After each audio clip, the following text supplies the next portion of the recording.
Donald Trump isn't just abusing the power of the presidency, he's monetizing it. What used to be a constitutional safeguard, the presidential pardon is now a cashback rewards program for the corrupt, and under Trump, it's only getting worse. I alone can fix it. Yeah.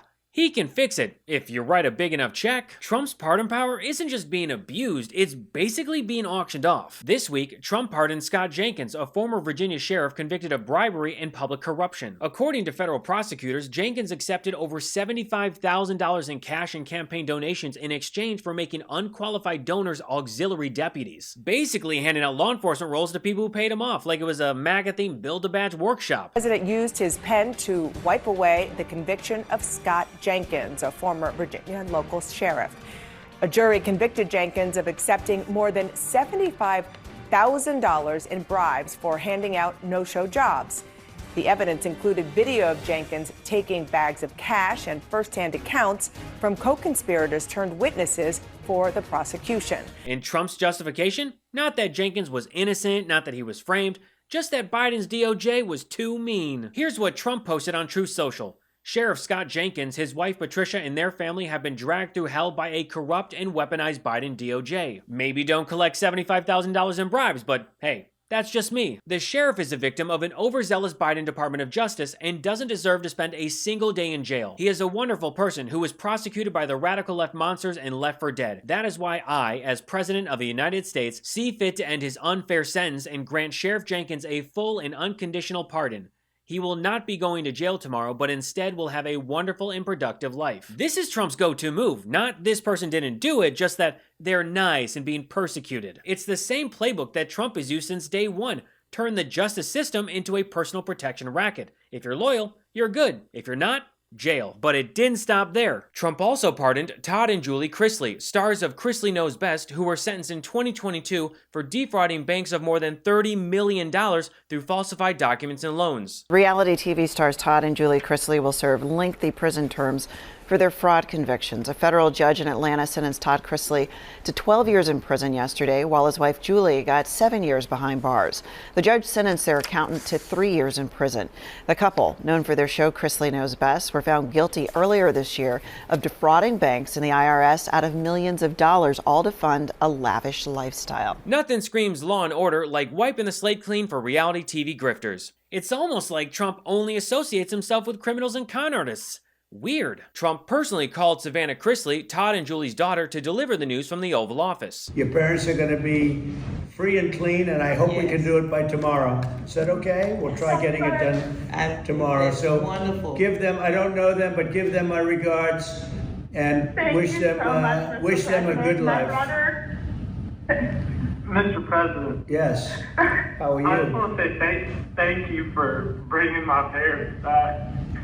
Yeah, well, they were given a pretty harsh treatment based on what I'm hearing. Pretty harsh treatment. Yeah. And Margot Martin, the special assistant to the president and communications advisor, posted it online with the caption, "Trump knows best." Yep, that's right. The current president of the United States used the full weight of the executive branch to rewrite the fate of a reality TV family. And while the Chrisleys were celebrating, another Trump pardon quietly slid through the headlines, this one for Paul Walczak, a former nursing home executive convicted of tax fraud. Walczak had stolen millions in employee tax withholdings to bankroll his luxury lifestyle. He was sentenced to 18 months in prison in order to pay $4.4 million in restitution. But just 12 days after sentencing, Trump signed a pardon. Now, why would Trump do that? Well, that's because Paul's mom, Elizabeth Fago, is a mega donor who's raised millions for Trump and the GOP, and just weeks earlier attended a $1 million per plate fundraiser at Mar-a-Lago. So if you're keeping score at home, that's 3 pardons. A sheriff who sold badges for bribes, reality stars who defrauded banks, and a tax cheat whose mom helped fund Trump's campaign. This isn't subtle, this is corruption with the lights on. And this is just since returning to office. Let's not forget the Hall of Fame from Trump's first term, Michael Flynn, Trump's former national security advisor who pleaded guilty to lying to the FBI about his contacts with Russia. Trump called him a hero and erased it all. Roger Stone, convicted of witness tampering, obstruction, and lying to Congress. Trump commuted his sentence days before he was supposed to report to prison. Steve Bannon, indicted for defrauding Trump supporters through the We Build the Wall fundraising scheme. Trump pardoned him anyway. Joe Arpaio, the racist Arizona sheriff who defied a court order to stop racial profiling and kept running a literal tent-city prison in the desert heat. Convicted and pardoned. Dinesh D'Souza, Charles Kushner, Scooter Libby, Conrad Black. It's a whole ecosystem of crooks, donors, and cronies. But what do they all have in common? Well, they're either Trump loyalists, MAGA influencers, or people with enough cash to get in the room. Because for Trump, justice is for sale, and the Republican Party?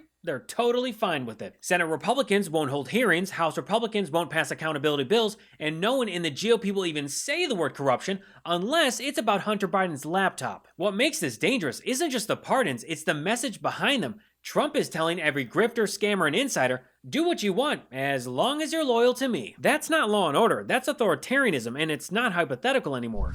When I started my show, What Was That? It felt like I was navigating everything solo, writing scripts, setting up, planning filming schedules, designing assets. It was incredibly overwhelming, and each day brought new decisions that demanded immediate answers. When you're starting off with something new, it seems like your to-do list keeps growing every day with new tasks, and that list can easily begin to overrun your life. Finding the right tool that not only helps you out, but simplifies everything can be such a game changer. And for millions of businesses, that tool is Shopify. Shopify is the commerce platform behind millions of businesses around the world and 10% of all e-commerce in the US. From household names to brands like MeidasTouch. Get started with your own design studio. With hundreds of ready-to-use templates, Shopify helps you build a beautiful online store to match your brand style. Accelerate your content creation. Shopify is packed with helpful AI tools that write product descriptions, page headlines, and even enhance your product photography. Get the word out like you have a marketing team behind you. Easily create email and social media campaigns wherever your customers are scrolling or strolling. And best yet, Shopify is your commerce expert with world-class expertise in everything from managing inventory to international shipping to processing returns and beyond. If you're ready to sell, you're ready for Shopify. Turn your big business idea into with Shopify on your side. Sign up today for your $1 per month trial and start selling today at shopify.com/Gabe. Go to shopify.com/Gabe. Shopify.com/Gabe. We've already seen how Trump used pardons to interfere in the Mueller investigation. We've seen how he floated pardons to January 6 defendants. And now, with no legal constraints and a Congress too scared to challenge him, there's no telling how far it'll go. This isn't just corruption, it's state-sponsored grifting. Trump's second term will be filled with convicted insurrectionists getting a hero's welcome, billionaires getting retroactive immunity for tax crimes, and political donors writing off their federal sentences like business expenses. And remember, Trump loves projecting, so every time he accuses someone else of weaponizing the government, he's actually telegraphing exactly what he's about to do, and Republicans, the party of law and order, are completely silent. And it's not just fraud, it's the same pattern with nearly every type of crime. Trump's Justice Department is prosecuting a Democratic congresswoman for this encounter, claiming she assaulted a police officer. But Trump pardoned nearly 170 people who pled guilty to or were convicted of assaulting police officers on January 6th. Trump claims to back American law enforcement, but just last month, he pardoned a MAGA politician who was convicted after she took money that was raised to honor a slain police officer and literally used it to pay for plastic surgery and for her daughter's wedding. You can't make up how gross it is sometimes. Trump also used the threat of international drug trafficking to justify everything from his draconian immigration policies to his disastrous tariffs.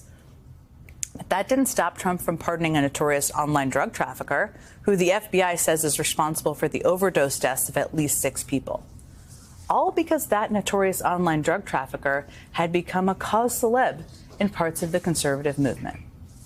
That's why. Because in Trump's world, being convicted doesn't mean you did something wrong. It means you weren't friends with the president. And nothing says law and order like a felon gifting pardons to other felons for their loyalty. Trump turned pardons into a loyalty test, a status symbol, a pay-to-play scheme, and now that he's back in office, the floodgates are open. Look, of all the powers Trump has, the pardon power, in my view, has always had one of the greatest potentials for abuse. Trump is using pardon power in a way that no one else has really done before him, rewarding his friends, legitimizing conduct he himself wants to engage in, and likely ignoring many of the people who may legitimately need a presidential pardon or commutation.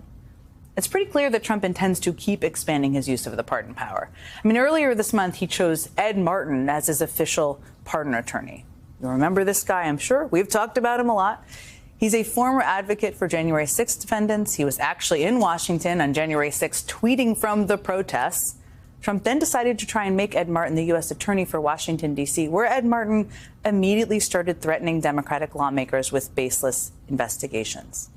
Eventually, Trump had to take him out of that job after Martin's ties to a notorious right-wing Hitler impersonator came to light. But Trump didn't get rid of Ed Martin entirely. He just moved him over to the pardon office, where he could continue to help Trump abuse his power. Congratulations, Ed. You're no longer in charge of punishing our enemies. Your new job is to reward all of our friends. The pardon power was meant to be a check against unjust punishment, but Trump has turned it into a reward for loyalty and a punishment for dissent. And get this, Trump says that he would take a look at possibly pardoning the men accused of conspiring to kidnap Michigan Governor Gretchen Whitmer. I'm going to look at it. I will take a look at it. It's been brought to my attention. I did watch the trial. It looked to me like somewhat of a railroad job. I'll be honest with you. It looked to me like some people said some stupid things. You know, they were drinking, and I think they said stupid things. But I'll take a look at that. And a lot of people are asking me that question from both sides, actually. A lot of people think they got railroaded. A lot of people think they got railroaded.